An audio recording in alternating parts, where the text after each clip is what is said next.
harakati hiyo yote tunataka kuhakikisha kwamba taifa letu hasa kina mama wanapata nafasi ya kutosha ya kusaidiwa, ili majukumu ambayo mumeeleza hapa.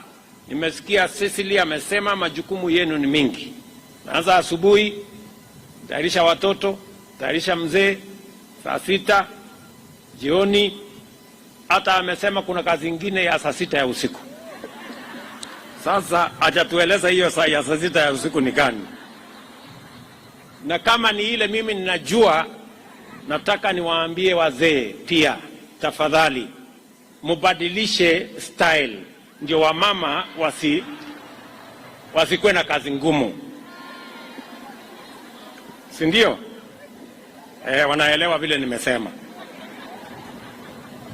So kwa sababu majukumu yenu ni mengi, mimi nataka tukubaliane vile tutasonga mbele kama taifa.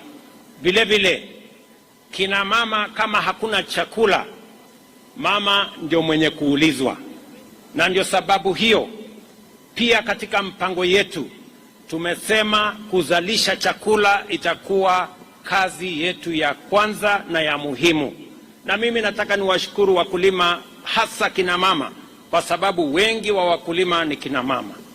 Mwaka huu kwa mapenzi ya Mungu tumeongeza chakula kwa sababu Mungu ametusaidia mvua, na tumekuwa mpango ya kuhakikisha kwamba mko na mbegu, na tumepunguza pia gharama ya mbolea. Mimi nataka niwaulize kina mama wa Kenya katika ghafla hii ya kwamba tena tumeweka mpango kamili ya kuzalisha chakula Kenya. Ndio kazi yenu ya kulisha familia zenu iwe kazi rahisi, na ndio sababu hiyo tumeweka mpango kamili. Mwaka huu tutaongeza ile mbolea itapatikana hadi makunia milioni 6, na ile bei ambayo ilikuwa 5,000 6,000 vile mnajua tumepunguza, imekuja shilingi 2,500. Na mwaka huu ama mwaka uliopita, kwa mapenzi ya Mungu, mazao yamepatikana kwa wingi na chakula imeanza kupatikana kwa njia ya urahisi. I want to ask farmers, especially our women, because they are the backbone of our agriculture, that this time round we double our efforts.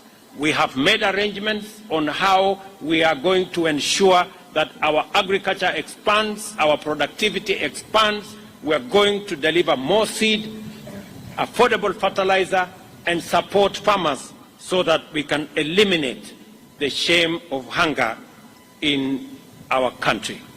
Nataka vile vile niwaeleze kama kina mama wa taifa letu la Kenya kwamba katika harakati hiyo pia mama mmoja hapa nimemtuma apange ajira ya vijana wa Kenya kule nchi ya nje, na tuko na hiyo mpango.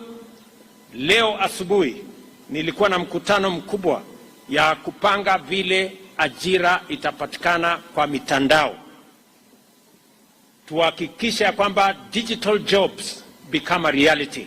And I want to ask our girls and our women to focus their attention on the opportunities that we have for employment, so that they don't become vulnerable to vices of early pregnancies and also other vices. And I want to commit that the government of Kenya, we are going to mobilize every resource to protect our girls, to protect our mothers, to protect our wives, to protect our women, and to protect our daughters.